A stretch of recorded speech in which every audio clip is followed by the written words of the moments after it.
विदितं वा सर्वमेतत्क्षमध्वं जय जय करुणाब्धे श्रीपती मे मुकुंदम। दत्त अवतारोत्सव दिनिमित्त साजरा होत असलेला हा सप्ताह आणि या सप्त्याच्या 6व्या दिवशी साजरा होत असलेलं हे सत्र दत्तवर्दी आराध्य संस्थान श्रीकृष्ण मंदिर भुसावळ नामाचे 10 ठाय प्रकरण आहे।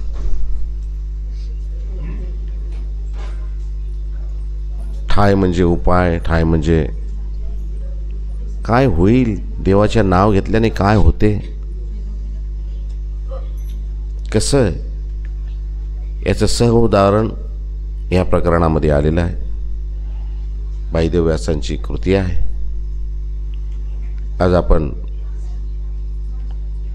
प्रकरणाच्या मध्यभागामध्येच अर्थातच आता नाम पडते आकाश धरी इथपर्यंत पोहोचलेलो आहोत। कालच्या सत्रामध्ये आपण तरी नाम वाजत वारा धरी,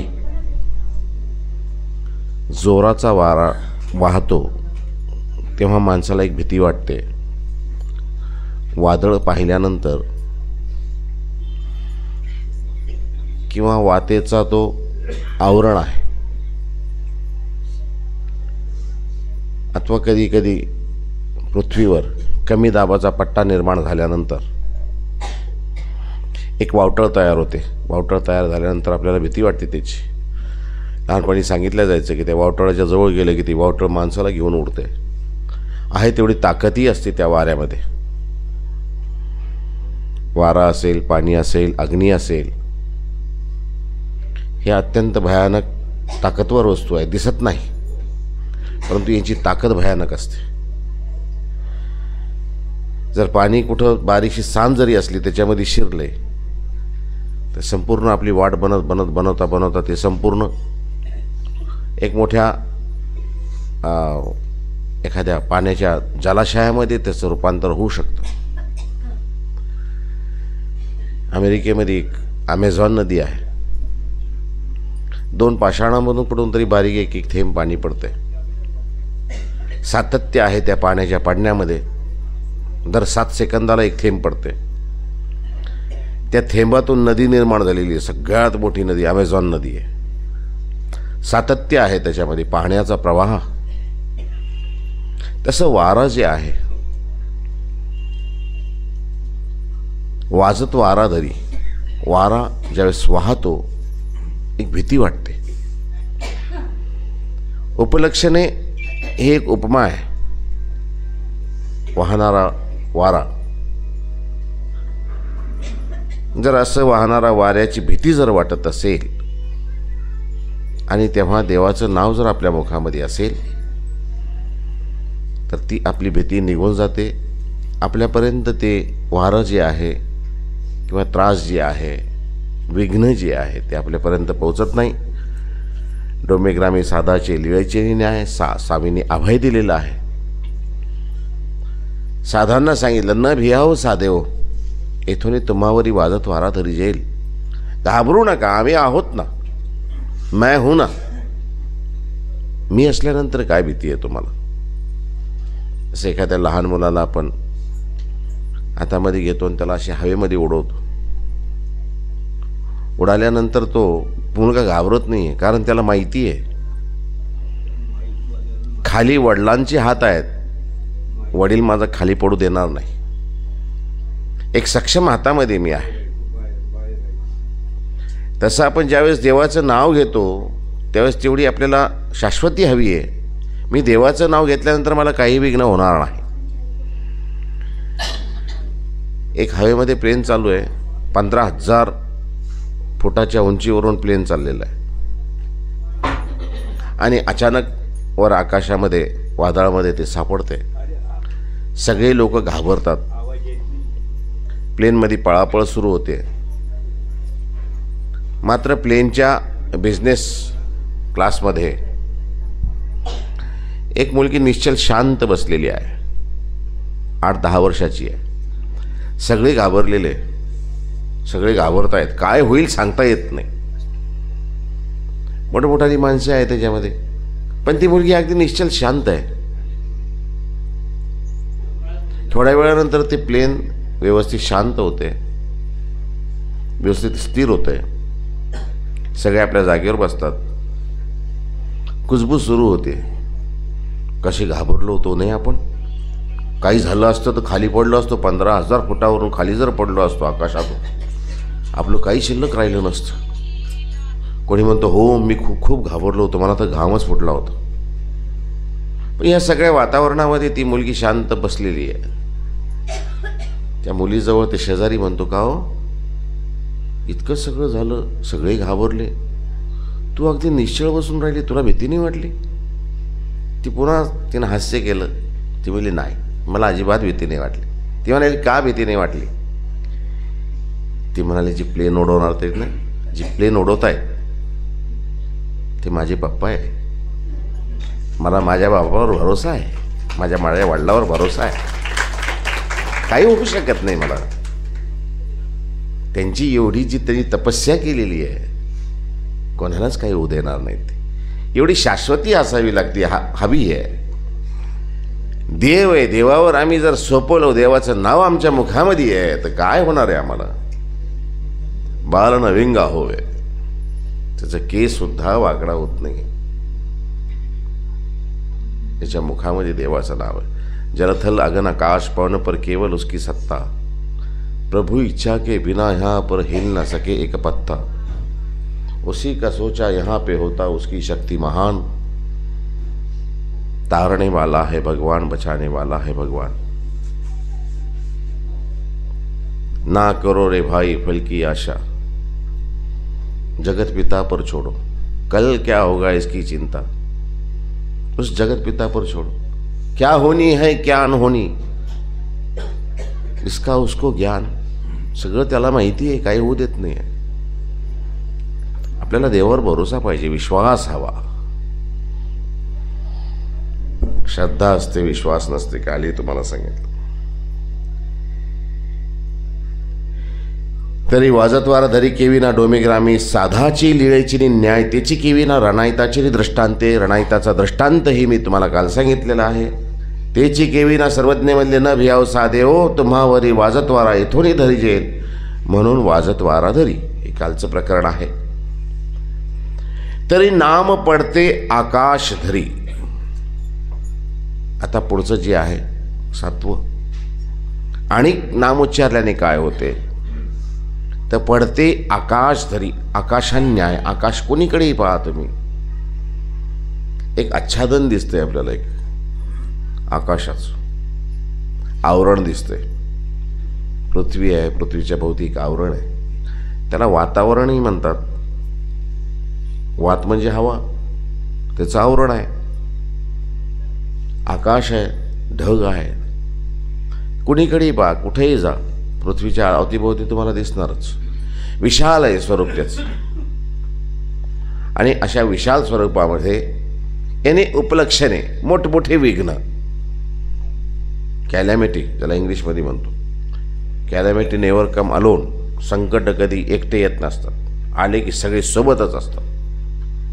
मोठमोठाले संकट, मोठमोठे म्हणजे कसे? आता आपण सर्वसाधारण रस्त्याने चाललो, समोर मोठा एखादा बुलडोजर आला, आपण त्याला धडक मारली, काही होणार आहे? त्यात बुलडोजरची आपल्याला धडक बसली, आपलं काही शिल्लक राहणार आहे?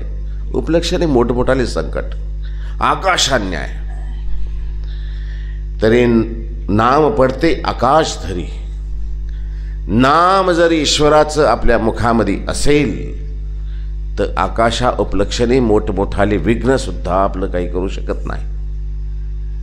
त्याचं उदाहरण सांगतात पहा कसं. तेची केवी कसं ना पेहरा संगमी, रामाची येल रामाईसाची येल लिळेचे न्याय. रामाईसा नावाची एक बाई आहे, स्वामींच्या जवळ येते. एक दिवस एक नारळ आहे. आता सुगरणबाई आहे. सुगरणबाई म्हणजे चांगल्या प्रकारे स्वयंपाक करते, त्याला म्हणतात सुगरणबाई. स्वामींनी स्तुती करत असताना आबाईसांची सुद्धा सुगरणबाई म्हणून स्तुती केलेली आहे. आबाईसा म्हणजे नागदेवाचार्य यांची आई.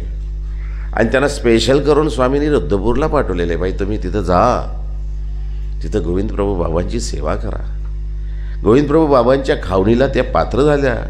गोविंद प्रभू बाबांची खूप सेवा केली ते, खूप प्रेमाने खूप आवडीने गोविंद प्रभू बाबांना खाऊ घालायचे ते. रामाईसा नावाची एक बाई स्वामींजवळ येते.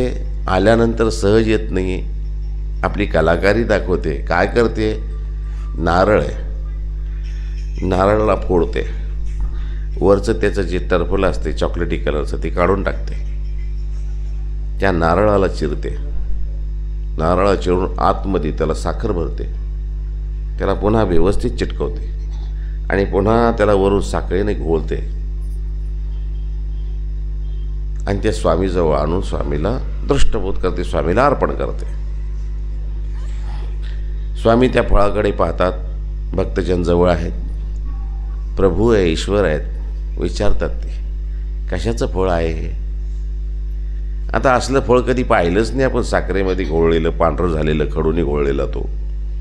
त्या काळात पुन्हा शंका काढताल तुम्ही, साखर होती काय?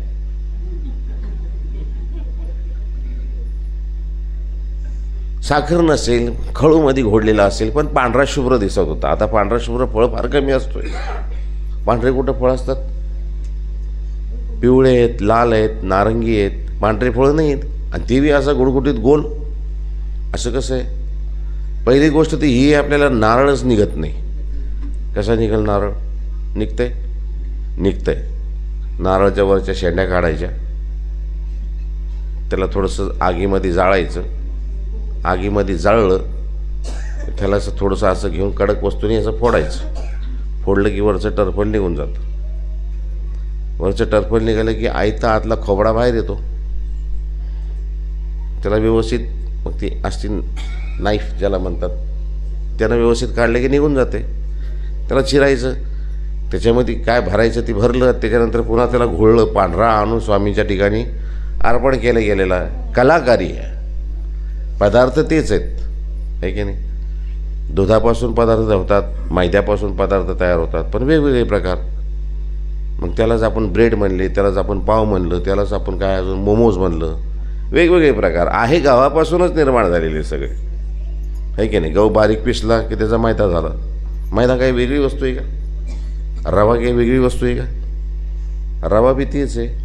तांदळाचं बारीक रूप म्हणजे रवा, आहे ना?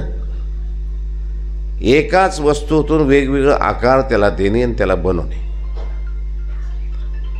त्या रामाईसाने स्वामीजवळ आणलेली ती वस्तू आणि अर्पण केलेली. स्वामी त्या ठिकाणी विचारतायत भक्तजनांना, सांगा बरं हे काय आहे? कोणी सांगू शकलं नाही. दायंबाई जवळ बसलेले आहेत. सांगा दायंबाई काय आहे? ते म्हणाले, देवा काय आहे काय माहीत नाही, पण कशाचं तरी फळ दिसतंय. स्वामींनी विचारलेलं आहे, बा दायंबा सांगा बरं हे कशाचं फळ आहे? त्यांनी काय उत्तर द्यावं? काही फळ आहे म्हणून नाव सांगावं ना. त्यांनी हातात घेतलं, देवा कशाचं तरी फळ दिसते. अरे देव म्हणाले, आम्ही तेच तर म्हणतोय तुला, फळ आहे पण कोणतं आहे? त्यामुळे स्वामी म्हणतात, बाप भोजा काय? भोजा म्हणजे अत्यंत सर्वज्ञ, लय शान आहे हा, अत्यंत सर्वज्ञ. सगळी काही माहिती असल्यासारखं आव आणतो, कळत तर काहीच नाही. आपण एखाद्याला म्हणतो ना, आव तो असा आणतो की सगळं माहिती आहे आणि कळत तर काहीच नाही. रामीची या बायांनी आणलेलं ते फळ स्वामी हातामध्ये घेतात, कोणाला सांगता येत नाही. स्वामी त्याला बराबर फोडतात, आतली साखर काढतात, गोड पदार्थ काढतात, वेगळं करतात, सगळ्यांना प्रसाद देतात. व्यवस्थित ईश्वराची लीळा आहे ती. केल्यानंतर त्या ठिकाणी ज्या रामीच्या बाई असतात ते म्हणतात, देवा आम्हाला आपल्याजवळ राहायचं आहे. स्वामी म्हणाले, बाई येणं जाणं गोष्ट वेगळी आहे, इथं आम्ही राहू देत नाही. महिलांना तर राहायची परवानगीच नव्हती. आमच्या स्वामींजवळ महिलांना कुठं राहायची परवानगी होती? तरुणावस्थेमध्ये असलेली उमाईसा महाराईसा लांब स्वामीपासून लांब गुंफेमध्ये राहायच्या, बाईसाजवळ असायच्या. वयस्कर बाईसा होत्या, वय होतं एक आईच्या आजीच्या वयामध्ये असलेल्या त्या. स्वामींची मूर्त 25-27 भीतरी दिसे ऐसी वय. अत्यंत सुकुमार असे स्वामी, 25-27 वर्षाची मूर्त स्वामींची. जवळच बाईसा असायची, पायथ्याशी बसलेली, झोपलेली. स्वामींचं ओट्यावर आसन असायचं. खाकरले की स्वामी बाईसा उठून बसायच्या, लगेच पादत्राण स्वामींच्या, वाहना स्वामींच्या श्री चरणात घालायच्या. पालवानी अगदी एक आई काय आपल्या जीवाला, आई काय मुलाला जीव लावेल इतकं जीव बाईसा स्वामींना लावायच्या. रामीच्या बाईयांचं राहायचं म्हणलं की स्वामींनी सांगितले असं राहता येत नाही आहे. एक भक्तजन होते त्या ठिकाणी, ते म्हणाले बाबा राहू द्या, चांगली बाई आहे. स्वामी म्हणाले चांगली आहे, सगळ्या गोष्टी आहेत, पण इथं राहू देत नाही आम्ही, इथं राहता तुम्हाला येणार नाही. रामीच्या बाईया लिळेचे न्याय तेची केवी ना दंदियाचेनी दृष्टांते. दंदिया म्हणजे एकाचा कोणाचा लोकांचा देणदार आहे. तो दंदियाचा दृष्टांत असा आहे की एक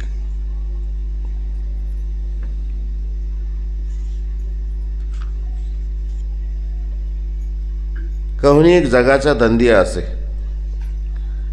तया ते मारिती म्हणून भेने त्रसला, सदर्था बळियाचे पाठीरी गे. मग तयाची वास कवनाही पाहू नये, ते तया ते राखत असते.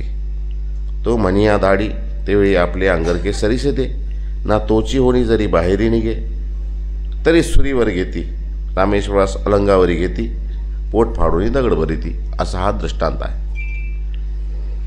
कहूनी एक जगाचा दंदिया असे, जगाचा देणदार झालेला एखादा माणूस असतो, सगळ्यांचं देणं त्याला झालेलं आहे. कोणी त्याला कोणाच्या हातात सापडला की तो त्याला धरतो, आमचे पैसे दे नाही तर मारतो. जगाचा दंदिया असे, तया ते मारिती म्हणून भेने त्रसला, घाबरतो सगळ्यांना. घरातून निघणं बाहेर निघणं अवघड होऊन गेलेलं आहे, बाहेर निघू शकत नाही. ज्याचं देणं आहे त्याला सापडलं की तो धरतो, पैसे वसुलीसाठी पकडतो, पैसे दे नाही तर मारतात. असा त्रसून जातो, तो जीवनाला कंटाळतो. मग समर्थ बळियाचे पाठी रिगे. समर्थ म्हणजे समर्थ, सामर्थ्यशाली एखादा चांगला माणूस, त्याच्या पाठी रिगे म्हणजे त्याला शरण जातो, त्याच्या जवळ जातो. मला खूप देणं झालं म्हणाले, मला वाचवा याच्यातून, मी त्रसलोय आता. मग तयासी वास कवनाही पाहू नये. एखाद्या दंडेल माणसाच्या जवळ गेल्यानंतर बाकीचे लोक त्याला त्रास देणं कमी करतात, कारण त्याची भीती असते. याला जर काही बोलावं तर त्या माणसाला वाईट वाटतं, आणि त्या माणसाला जर वाईट वाटलं तर हा आपल्याला, त्याला काही करायच्या अगोदर हा आपल्याला काही करेल, ही भीती असते लोकांना. तया ते राखत असते, तो म्हणी धाडी तेवेळी आपले अंगरके सरीसे दे. मग हा जो शरण आलेला माणूस आहे, ज्या सदर्थ रायाला, ताकदवर बंड असलेल्या माणसाला, मग तो त्याला कधी बाहेर पाठवतो की जा एवढं काम करून ये, तर सरीसे अंगरखे दे. अंग राखणारे अंगरखे किंवा एखादी वस्तू किंवा हा माणूस याचा आहे ते पाहूनच कोणी त्याच्या जवळ येत नाही. आणि ते सोडून जर हा बाहेर निघाला तर याला कोणी सोडत नाही, दंदियाला. तसं आपण आशेषा देवता चक्रांचं देणं करून ठेवलेलं आहे. जी देवतेच्या हाती सापडलं ती देवता आपल्याला दुःख भोगवते. देवतेच्या ठिकाणी अगोदर दुःख भोगवणे आहे, मग सुख भोगवणे आहे. सुख आपण जोडलेलेच किती आहे, फार कमी असतो, दुःखच जास्त जोडलेलं असतं. मग ज्या देवतेच्या हाती सापडलं ती देवता आपल्याला घेऊन जाते, दुःख भोगवते. ईश्वराचं तसं नाही, ईश्वर पहिले सुख भोगवतात, मग राहिलं तर दुःख भोगवतात. देवता तशा नाही, पहिले दुःख भोगवतात मग सुख भोगवतात. ईश्वराच्या ठिकाणी आधी रायके विके.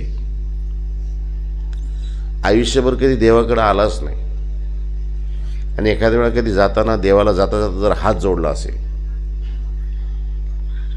वर गेल्यानंतर पाहतात त्याचं काय लेखाजोखा आहे 10 दिवसानंतर.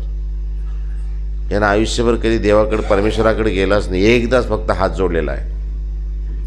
पण पहिले त्याला परमेश्वराचं पहिले भोगवतात सुख फळ, पहिले देवाचं भोगू द्या त्याला, आधी रायके विके. बाजारामध्ये जर गेल्यानंतर एखाद्या मोठ्या माणसाचं जर काही सामान आलं तर हराशी करणारे किंवा विकणारे बाजूला सरकतात, पहिले मोठ्या माणसाचं होऊ द्या. मी मगाशी बाहेर बसलो होतो, एक छोटासा मुलगा माझ्याजवळ आला. बाबा, म्हणलं का रे बाळा? आमच्या चक्रधर स्वामींनी अगोदर गोपाळकृष्ण महाराजांचं नाव का सांगितलं? म्हणजे पंचकृष्णामध्ये दत्तात्रय महाराज एवढे आहेत, त्यांचं नाही सांगितलं, गोविंदप्रभूचं नाही सांगितलं, स्वतःचं नाही सांगितलं, गोपाळकृष्ण महाराजांचं नाव का सांगितलं? मी म्हणलं पैसेवाला माणूस आहे ना यार, पैसेवाल्याचे नातलग सगळे असतात. राजा माणूस आहे ते, राजाला सगळे ओळखतात, होय की नाही? तसं माहीमभट्ट ज्यावेळी स्वामीकडे आले तर स्वामी जेव्हा सेवादास्य करा, कोणाची करू? मोठ्या माणसाचं नाव घेतलं पहिले. राजा, आपणही राज्य केले, भक्तालाही राज्य करायला लावलं, म्हणून श्रीकृष्णाचं नाव घेतलं. मोठा माणूस आहे ना, एक दाब असते, वजन असते. एका मोठ्या माणसाची आम्ही नातलं गे म्हणल्यानंतर समोरचा माणूस मी म्हणते नाही यार, खरोखर मोठा माणूस आहे. आधी रायके विके परमेश्वर आहेत ते, अगोदर त्या परमेश्वराचं दिलं जातं. पडते आकाश धरी केविना पेहरा संगमे रामा ईसाची लिळेची न्याय तेची केविना दंदियाची दृष्टांते तेची केविना सर्वज्ञ म्हणले धर्माची या चाडा रायाची राणी का नये वरी पडते आकाश धरी येईल.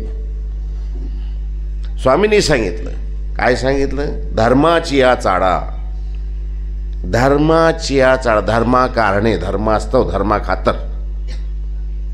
रायाची राणी का नाही, राजाची राणी का आली नाही, का येत नाही, आली जरी तरी धर्माची या चाडा रायाची राणी का नाही वरी पडते आकाश धरी जेल.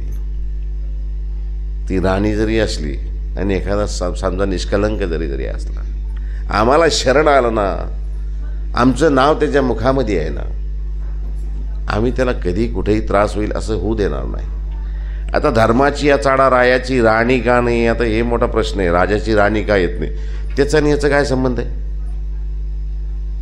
सांगत नाही. आता गोष्ट अशी आहे, हा प्रसंग आहे तिकडचा.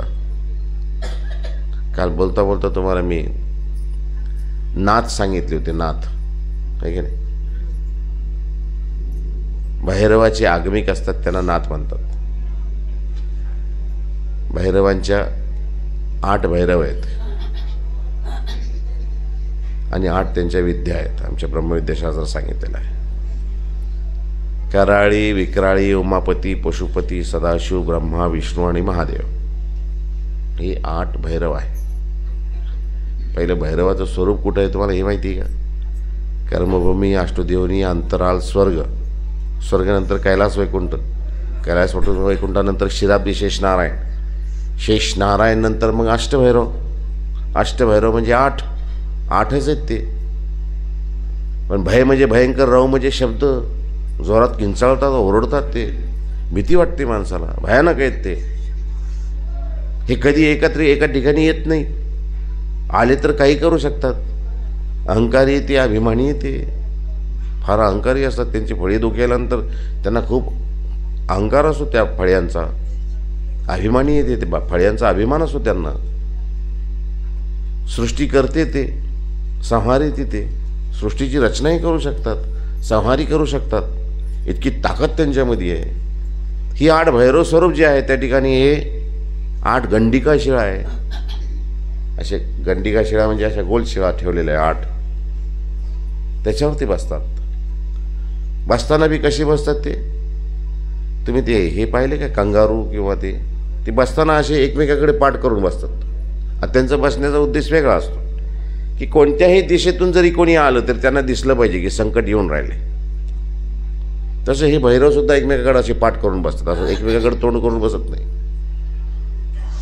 चांडाळ चौकडी म्हणतो किंवा भैरव प्रकरण म्हणतो आपण. ते भैरव प्रकरण म्हणजे हे कधी एकत्र येत नाही, एकमेकाशी संवाद करत नाही, बोलत नाहीत ते. हां, यांचे फळीये जर दुखवली, यांना जर त्रास झाला तर मग हे एकत्र येतात, मग सृष्टीचा संहारी करू शकतात आणि रचनाही करू शकतात. एवढी ताकद यांच्यामध्ये आहे. तर हे कराळी, विक्राळी, पशुपती, ब्रह्मा, विष्णू, महादेव हे 8 आहे. यांच्या 8 विद्या आहे. त्याचं नाव आहे नाद, बिंदू, कळा, ज्योती, लो, अवस्था, आनंद आणि आवेश. हे 8 भैरव, 8 भैरवांच्या 8 विद्या. यांचं जे साधन आहे त्याला आगम म्हणतात. आगमाचं नाव आहे स्वच्छंद ललित मंथान भैरव आद आणि काद. आपण नुसतं म्हणतो आगम निगम तेरा भेद न पावे, देवाची आरती म्हणतात दत्तात्रय महाराजांच्या. आणि आगम म्हणजे हे 8, आगम म्हणजे हे 4 आगम आहे साधन. जसे त्यांची ती ग्रंथ आहे, पुस्तकं आहे, ते स्वच्छंद ललित नावाचं 1, मंथान भैरव नावाचं 2, आद नावाचं 3 आणि काद नावाचं 4, हे आगम. निगम म्हणजे बृहत, निगत, रथातर आणि अंगिरा, हे 4 निगम आहे. ईश्वराच्या ज्या लीळा आहेत किंवा ईश्वराचे जे कर्तृत्व आहे, ईश्वर जे आहे, तुझं नेती नेती म्हणती गोविंदू रे. गोपाळ कृष्ण महाराजांच्या लीळा पाहिल्यानंतर वेदाने सुद्धा कानावर हात ठेवलं. तुझं नेती नेती म्हणती गोविंदू रे, तुला आम्ही ओळखू शकलं नाही. तेरी लीला का न पाया कोई पार की लीला तेरी तू ही जाने.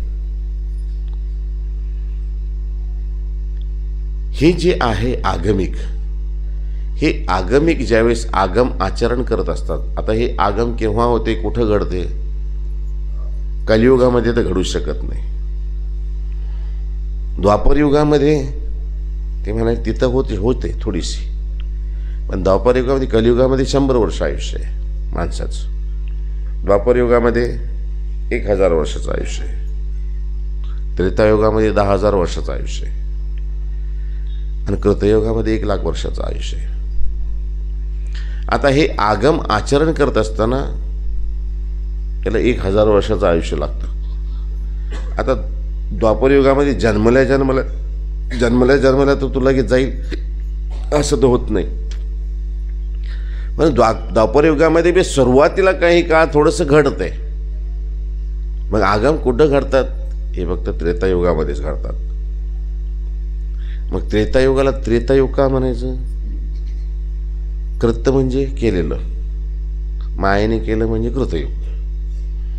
त्रेत म्हणजे तिन्ही देवतांची सत्ता त्या ठिकाणी आहे की नाही. द्वापर म्हणजे दोन्हीच्या अलीकडं, आणि कली म्हणजे आखलेले सत्या, ते त्रेतामध्ये घडतंय.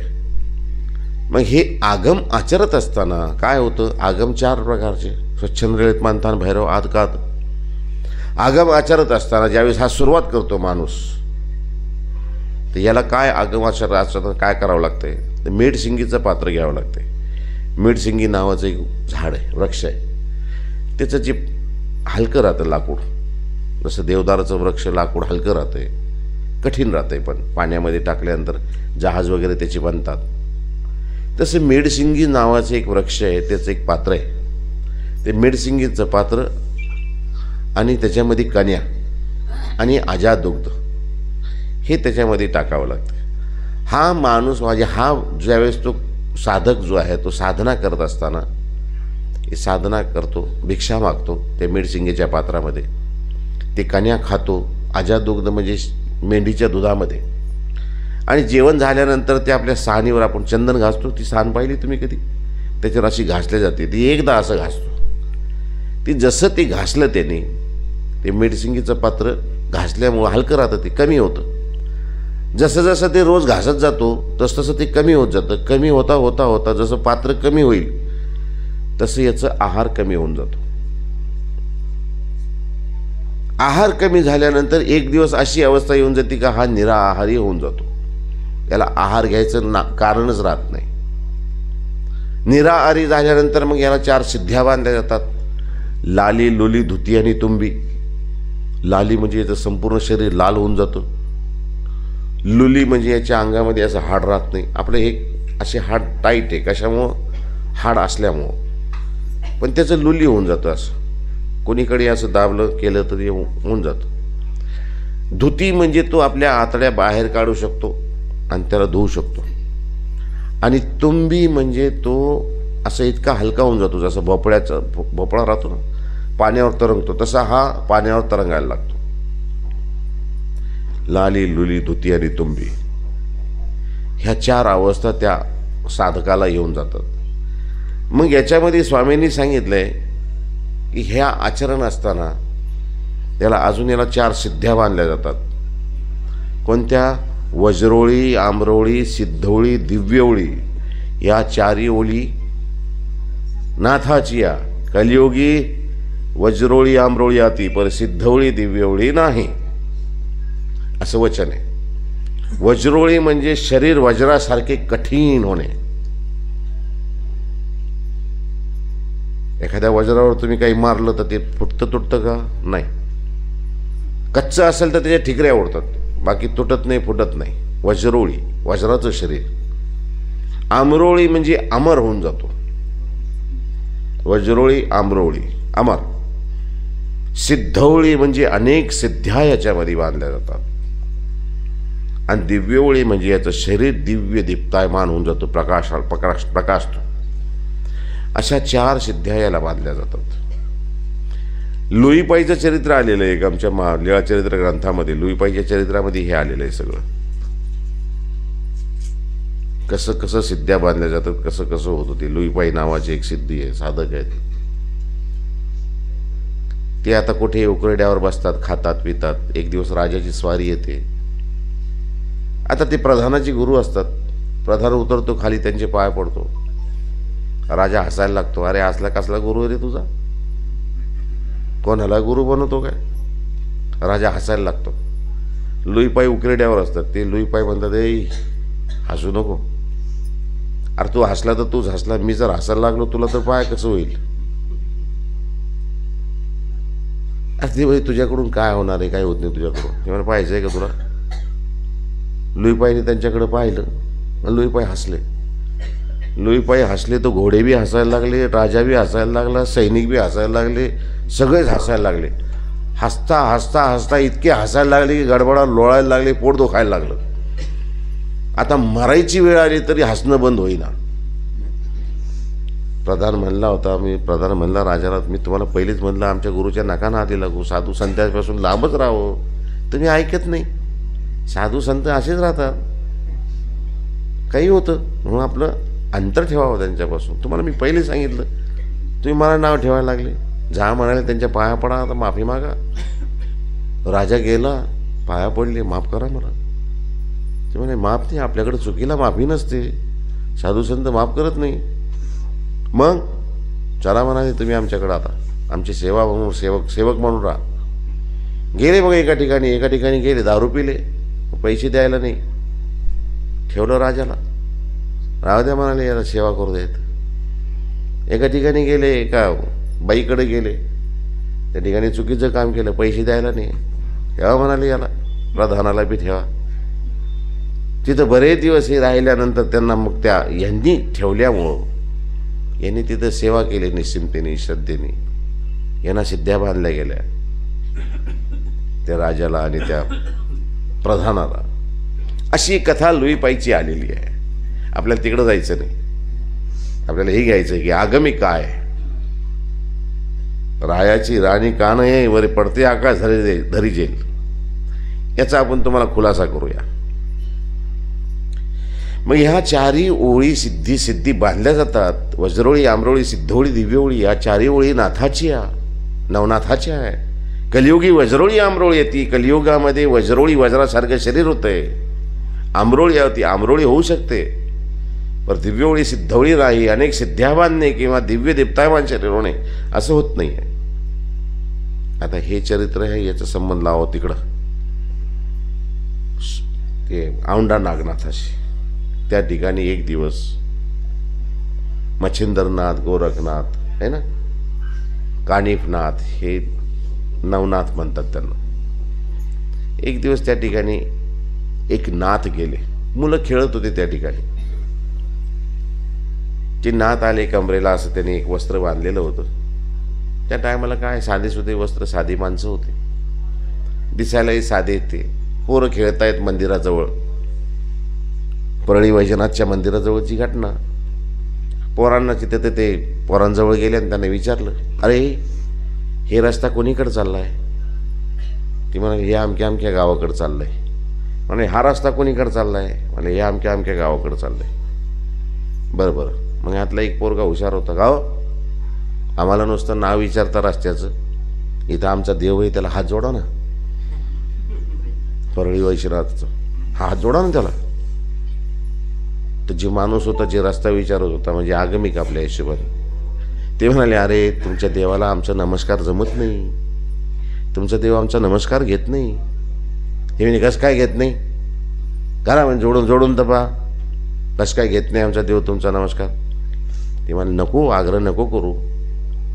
नाही नाही, तुम्ही आपलं काही सांगता म्हणजे तुम्हाला तुमची देवावर श्रद्धाच नाही, तुम्ही देवाला मानत नाही. जोडा हात, देव आहे तो, त्याला कोणी हात जोडला तरी ते कोणाचाही नमस्कार घेतो, तो चोराचाही घेतो, सावकाराचाही घेतो, सगळ्याचा घेतो तो. जोडा तुम्ही हात. ते म्हणे, पाय बाबा तू म्हणतो तो जातो. आता गेले तिथं, त्या पिंडीजवळ उभे राहिले, जय देवा हात जोडले. आता जय देवा हात जोडल्याबरोबर ते पिंडीचे 2 तुकडे झाले आणि त्याच्यातून व्हायला लागलं रक्त. रक्ताचा पाठ व्हायला लागलं. ते रक्त व्हायला लागलं की त्या पोराने पाहिलं. अरे ते म्हणाले, हे काय झालं? अरे ते म्हणे, हे काय केलं तुम्ही? ते म्हणे, मी कुठं काय केलं? तुम्ही म्हणे हात जोडा. ते मी हात जोडले. मी तुम्हाला पहिले सांगितलं होतं आमचं नमस्कार यांना जमत नाही, तर मी ऐकलं नाही. मग ती म्हणे, बाबा असं नका करू, याचा काहीतरी उपाय करा. मग त्याने ते पट्टा काढला कमरेचा आणि त्या पिंडीला बांधून टाकला. रक्त वाहत राहिलं. ते सगळ्या गावामध्ये ती चिवचिव झाली की असं असं झालं आणि त्या पिंडीतून रक्त व्हायला लागलं. त्या ठिकाणी अजून एक आले आगमिक. अरे ती मग त्या दोघांची भेट झाली. अरे कहाँ जा रही हो, कुठं चालले तुम्ही? अरे ते म्हणाले, काय आता काय म्हणाले ते, परळी भेदिया सोरठी भेदन जायो. ते म्हणाले, कोण आहे तुम्ही, काय आहे? ते म्हणाले, ओळखलं नाही का तुम्ही? आम्हाला ओळखलं नाही. ते म्हणाले, नाही ओळखलं आम्ही. त्यांनी तलवार काढली, खडगन त्यांच्या अंगावर मारली. जशी मारली की त्यांच्या अंगावरचे असे ठिकरे उडाले. ते म्हणाले, अरे अरे अरे पिंडू कच्चा आहे म्हणाले, अजून पक्क झालं नाही. कारण पक्का जर झाला असता तर काहीच झालं नसतं. तुम्हाला मारल्यानंतर ठिकऱ्या उडल्यानंतर कच्चं आहे. अजून सिद्धी तुमची जी राहिली ती बांधल्या गेलेली ती कच्ची आहे. म्हणाले, मग अरे हे असे भेदाभेदी करण्यापेक्षा आता तुम्ही हे वेरूळ या ठिकाणी जा. आणि वेरूळला गेल्यानंतर त्या ठिकाणी क्षेपणिकांनी म्हणजे जैनांनी वेदाचं उत्थापन केलेलं आहे, वेद उचकून टाकलेले आहेत. जा म्हणाले, त्याची पुनर्स्थापना करा. मग त्यांची आज्ञा घेऊन हे जे आहे आदंडीनाथ, आता हे ज्यांनी मारलं ते गोरखनाथ, ज्यांना मारलं ते आदंडीनाथ. आदंडीनाथ कुठे आले तर हे वेरूळला आले. त्या ठिकाणी आता कुठं थांबावं तर त्या ठिकाणचे राजे जे होते ते राजांचं एक फार्म हाऊस होतं. पण त्या काळामध्ये पाऊसच पडला नाही, म्हणून फार्म हाऊसमध्ये झाडं तर सगळे होते, फुलाचे झाडं होते, फळाचे झाडं होते, पण कशालाच हिरवापणा नव्हता, फळी येत नव्हते आणि फुलं येत नव्हते. मग हे आगमिक त्या ठिकाणी आले, कुठं थांबावं तर त्या राजाच्या फार्म हाऊसमध्ये जागा त्यांना बरी वाटली. ते म्हणाले, आता इथं थांबू. आता त्या फार्म हाऊसमधलं रोजचं जे आहे शेत आहे, त्या शेतामधलं रोज फळ फूल जे असेल ते राजाच्या घरी जायचं दरबारामध्ये. आता राजा हाही आगमिकाची त्यांच्या गुरूंची भक्ती करायचा. आगमिकांची म्हणजे त्यांच्या गुरूंची भक्ती करायचा. आणि त्यांची राजाची राणी जी होती तेही त्यांची भक्ती करायची. आता ज्यावेळेस हे आदंडीनाथ त्या ठिकाणी पोहोचले त्या ठिकाणी त्यावेळेस तिथं सगळं दुष्काळ होता. पण यांनी जसं पाय ठेवलं त्या शेतामध्ये फार्म हाऊसमध्ये, त्या आटलेल्या विहिरीला पाणी आलं. पाणी आल्यामुळं ते हिरवगार सगळं झालं, शेत बी हिरवगार झालं, झाडाझुडाला पाळी फुटले, पालवा फुटला, फळं यायला लागले. आता तिथं जे राखण करणार होते ते राखण करणारे शुष्क पडलेल्या शेतामध्ये काही नेत नव्हते, पण आता फुलं यायला लागले म्हणून ते फूळ वगैरे सगळे राजाच्या दरबारामध्ये घेऊन जायला लागले.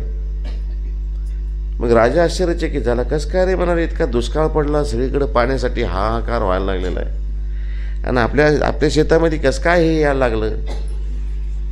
ते म्हणाले, राजा दुष्काळ तर सगळीकडेच आहे. ते बागवान जे होते, माळीकार जे शेत सांभाळत होते, ते म्हणाले, राजा दुष्काळ तर सगळीकडेच आहे म्हणाले, परंतु आपल्या शेतामध्ये कोणतरी येऊन एक साधू आलेले आहेत.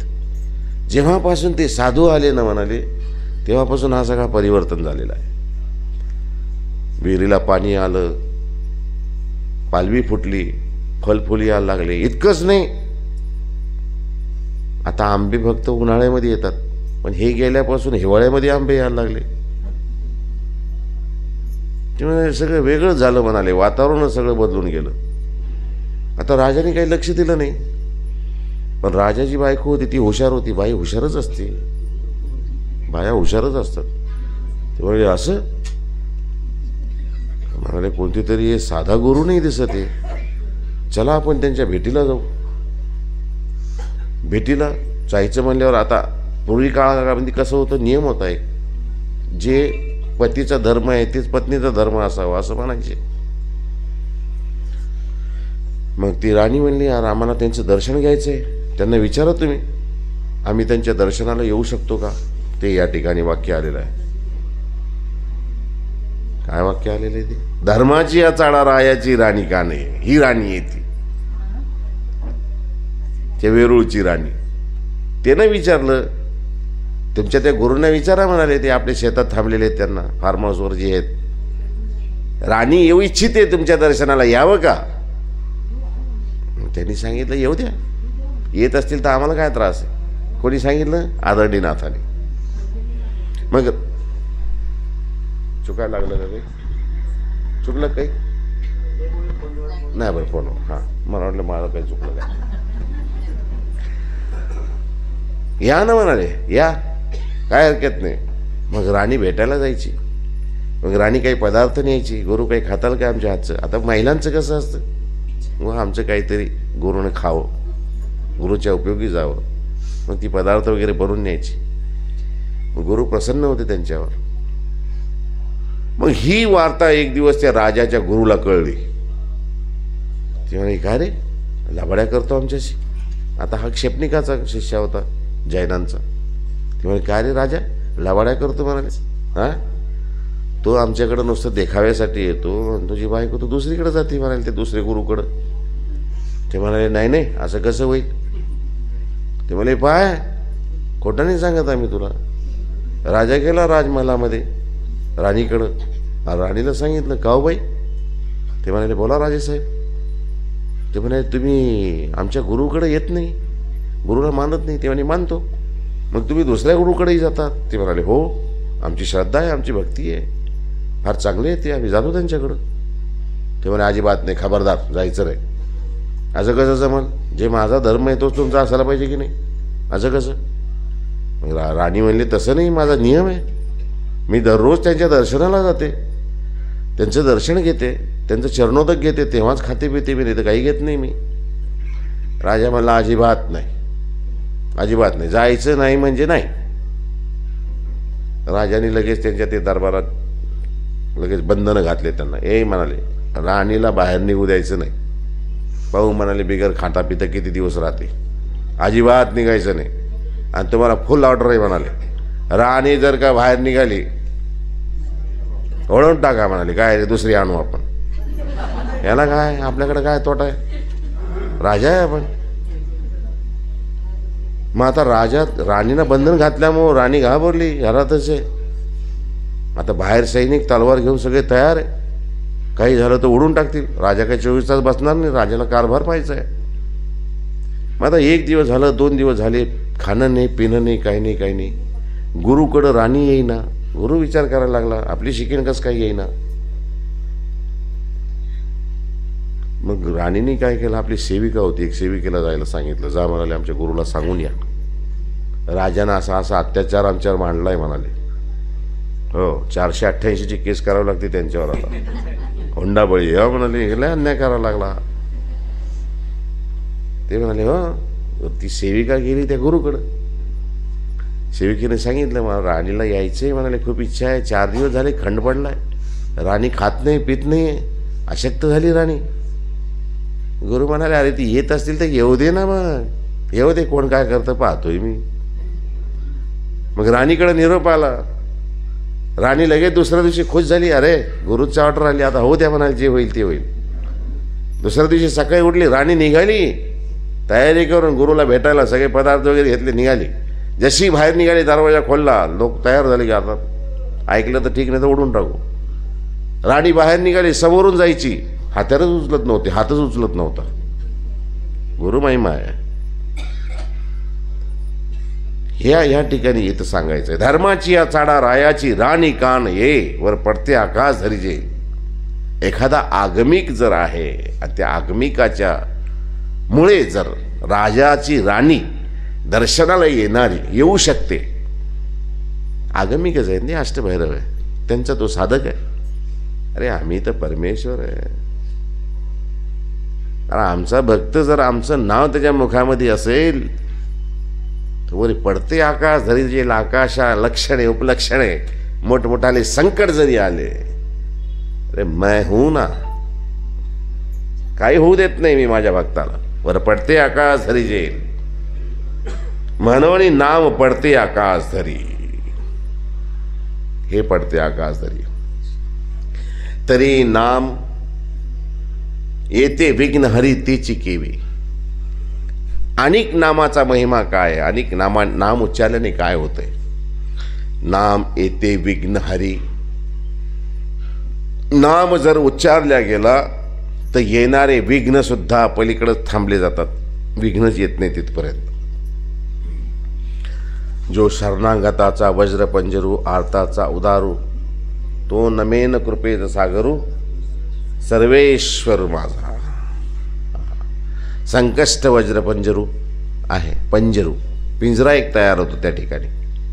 आपल्या भोवती एक पिंजरा तयार होऊन जातं. संकट आपल्यापर्यंत येतच नाही.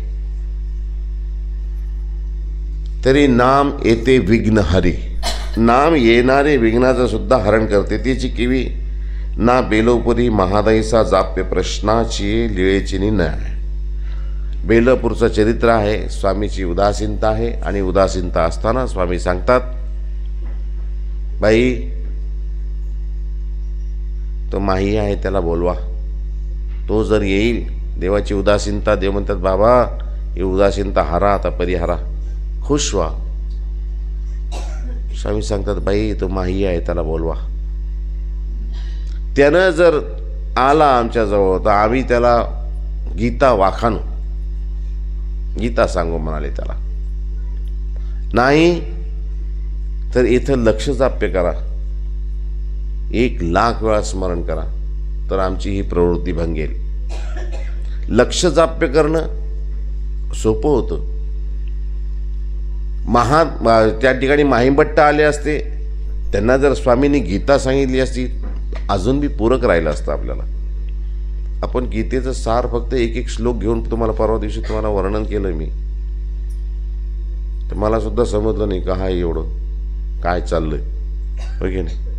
इतकं इतकी गुह्यतम शास्त्र, इथं गुह्यात गुह्य शास्त्र आहे गीता. भगवद्गीता जर स्वामींच्या मुखातून जर वर्णिल्या गेली होती असती तर ब्रह्मविद्याशास्त्र आणि भगवद्गीता पहा म्हणाले कसं. आताही काही जे शास्त्र आहे आपलं, सगळी शास्त्र या शास्त्राची मिळते, पण एकावर नाही ना मिळेल. सगळ्या शास्त्राचा मथितार्थ आहे. स्वामी पैठणला आहेत, रस्त्याने चाललेले आहेत. पाठीमागून काही व्हॉलंटियर, काही विद्वान ब्राह्मण लोक मागून चेष्टा करतात, हे श्री चांगदेवराव हे काय जाणती. स्वामी मागे वळाले. काय उत्तर दिलंय स्वामींनी, श्री चांगदेवराव काही जाणती. अरे हे सकळ शास्त्राचा मथितार्थ जाणे, हे जीव अविद्येचा विभाग करू जाणे. तुम्हाला काय वाटले इतकं सहज आहे काय. जीवचा अविद्येपासून विभाग करू जाणे, याला मुक्तीचा मार्ग दाखवू जाणे, मुक्त करू जाणे आवागमनातून. सकळ शास्त्राचा मथितार्थ जाणे. सगळ्या शास्त्राचा मथितार्थ या ब्रह्मविद्याशास्त्रामध्ये आहे. माहीमभट्टांना बोलवा, आम्ही ह्या ठिकाणी गीता वाखाणू, त्यांना सांगू. त्यांना गीता सांगितली गेली 5250 वर्षापूर्वी एकाच अर्थाने. अर्जुना मोटिवेशन स्पीच, तयार हो युद्धासाठी. मी परमात्मा आहे, तू जीव आहे, हे प्रपंच आहे, हे देवता आहे. 5,500 त्याच्यावर टीका झाल्या. टीका म्हणजे ह्या ठिकाणी तुम्ही आम्ही करतो त्या टीका. टीका म्हणजे सपूर्तेने त्याच्यावर विश्लेषण केल्या गेले, तरी त्याच्यातला अर्थ अजून चालूच आहे. नवीन अर्थ काहीतरी नवीन नवीन निघतच राहते. तुम्ही लीळाचरित्र वाचा, एक वेळा वाचा, तुम्हाला काही वेगळीच वाटेल ती. दुसऱ्यांदा वाचा, अजून त्यातला अर्थ काही वेगळाच निघेल. तिसऱ्यांदा वाचा, अजून काही अर्थ वेगळाच निघेल.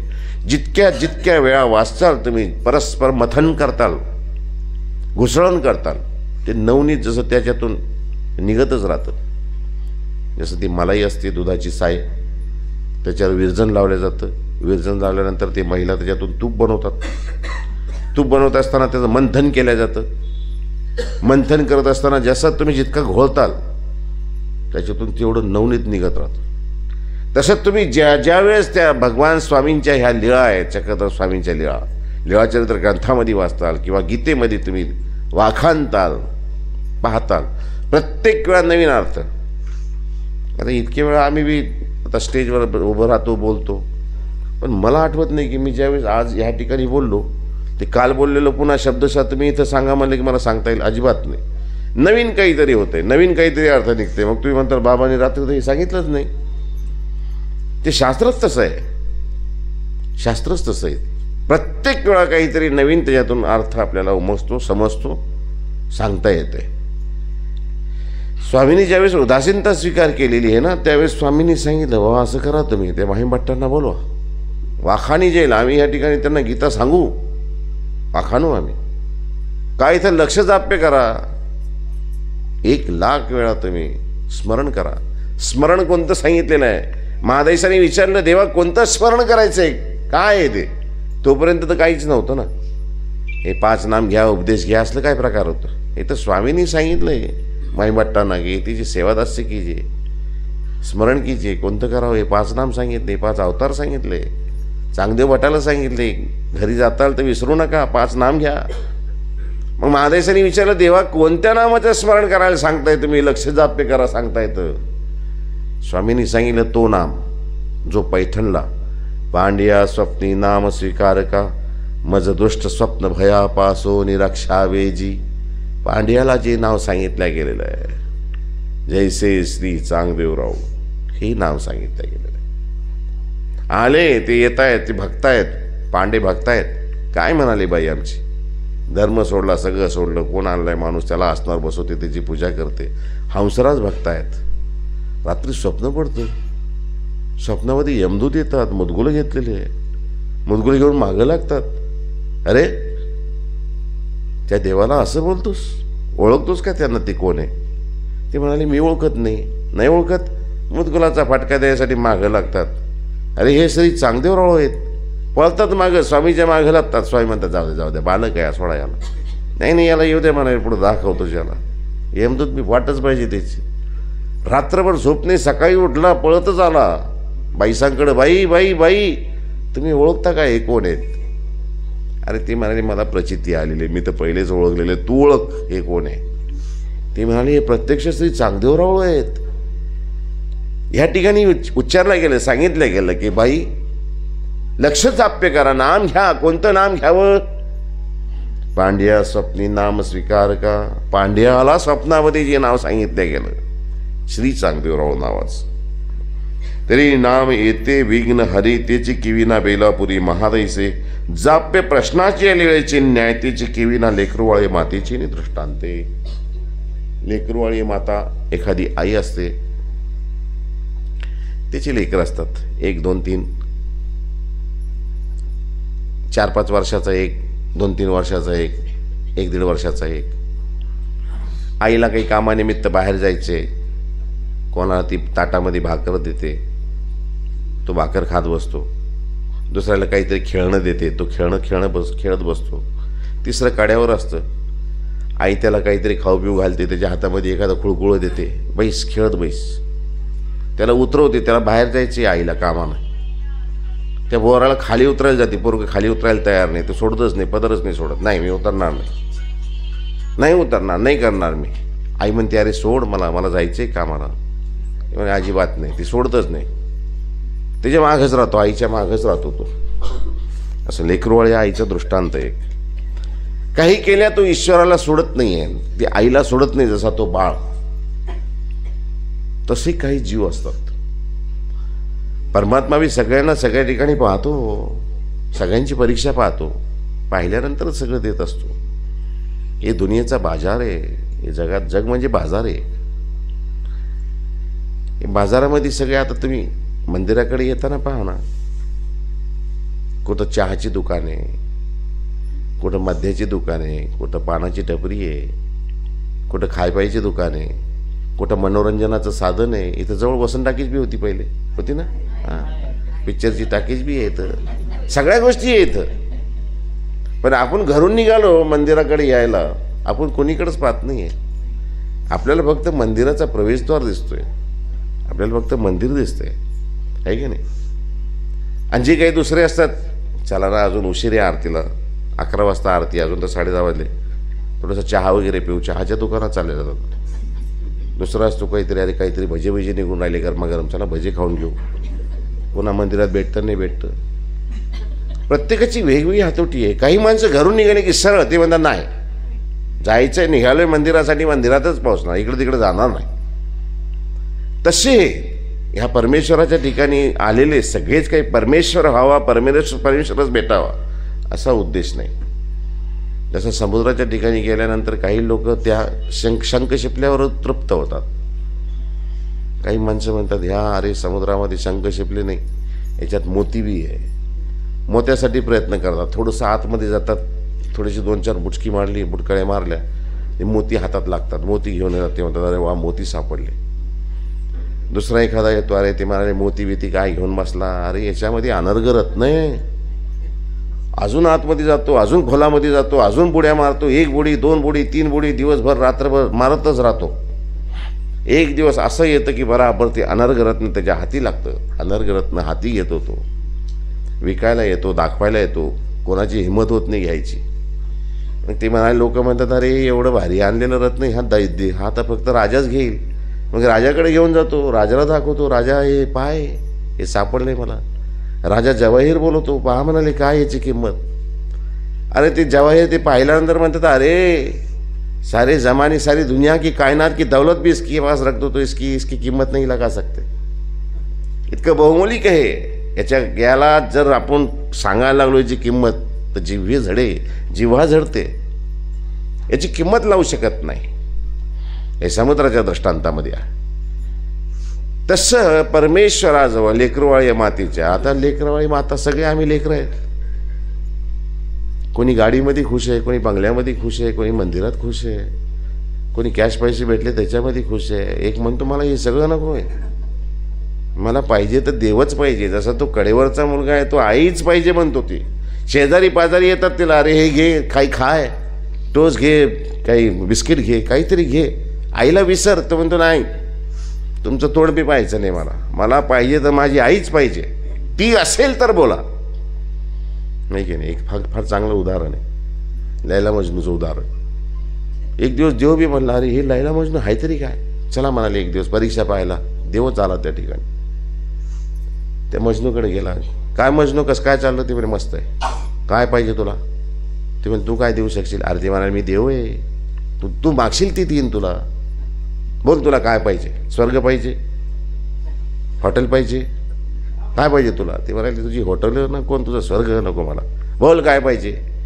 मला द्यायचं. मजनू लैला देतो काय. लैलाकडे गेले. लैला तुला काय पाहिजे. तुला सगळं जे पाहिजे ते देते, साडी देते, दागिने देते, पाहिजे ते घे. ती म्हणा तुझं काहीच नको, माझा मजनू भेटेल का. मजनू पाहिजे. अरे मी देव आहे. असू दे ना, देवाचं काय करायचं. तसं आम्ही ज्यावेळेस हट्ट धरून बसतो, आम्हाला ह्या गोष्टी नको, ह्या प्रापंचिक गोष्टी काय करायच्या. हे तर कर्माची गती, राडगडीची न्याय, ह्या सगळे कर्मानं सगळं भेटणारच आहे. सगळ्या मागायचं असेल, काही पाहिजे असेल तर मागावं, तर परमेश्वर मागावं, परमेश्वराचं प्रेम मागावं. जसं तो लेकरूवाळा असतो, तो लेकरू असतो, आईशिवाय त्याला काहीच नको आहे, पाहिजे तर फक्त आईच. तसं आम्हाला या देवतेची साधनं नको, देवतींची फळं नको, आम्हाला या दृष्टपर दिसणाऱ्या लौकिक वस्तू नको आहे. पाहिजे तर आम्हाला फक्त देव हवा आहे. देव भेटेल का हीच वासना ठेवायची. आईच पाहिजे मला माझी. हे तुझे पदार्थ मला नको आहे. लेकरू वाळी आईची नि दृष्टांते, तिची किविना सर्वज्ञ म्हणले पोराजीवासी आग्रह नाही. आग्रह जरी होय तरी कोपरा पाढा नाही, म्हणून नाम येते विघ्नहरी. अरे आम्ही तर द्यायलाच बसलेलो आहे, आम्ही तर देणारच आहे, सगळं काही सर्वस्व द्यायचंच आहे आम्हाला, या जीवाला द्यायसाठीच आम्ही या भूतलावर आलेलो आहे. पण हा पोरगाच असा आहे, म्हणजे जीवच अशी आहे, जीवमतीच तशी आहे. कशी आहे? पोरा जीवाशी आग्रह नाही, आग्रह करून बसत नाही, धरणं धरून बसत नाही. हा मला देवच पाहिजे असं धरणं धरून बसणार. देव ही अपेक्षा करतात ना, याने धरणं धरून बसावं माझ्याजवळ. धरणं धरून बसलेले जगाचा सासुरवास आहे, सहन करते, देवाजवळ बसतेच ती, आणि देव त्याला देतोच. तसा पोरा जीवाशी आग्रह नाही, आग्रह करत नाही तो, देवा मला प्रेम पाहिजे. जर आग्रह असेल तर परमेश्वर ज्ञानियाशी प्रेम देते, ज्ञानियाला सुद्धा प्रेम दिलं जातं. या कोपरा पान्हा नाही आहे. कोपऱ्याला कधी पान्हा येतो काय? आपण म्हणतो काय कोपऱ्याला आपलं लावून दिलं गुळ, ते काय तोडी लागत नाही, चाटता येत नाही, खाता येत नाही असं म्हणतात, अशी म्हण आहे. हो, कोपरा पान्हा नाही आहे ही म्हण आहे. अरे कोपऱ्याला सुद्धा पाना फुटल, स्तनालाच पाना फुटतो अशातला काही प्रकार नाही आहे. कोपऱ्याला सुद्धा तिथून सुद्धा दूध येऊ शकतं. फक्त म्हणावं देव मला पाहिजे, मला काही आवडत नाही, फक्त देव पाहिजे, देव माझा मी देवाचा. ऐशा काही होईल पोरा जीवा, परमेश्वर तर असूसलेले आहे. अशीच विचार करावं, जीवानं सांगावं की परमेश्वर माझा आहे आणि मी परमेश्वराचा आहे. बस का बाई?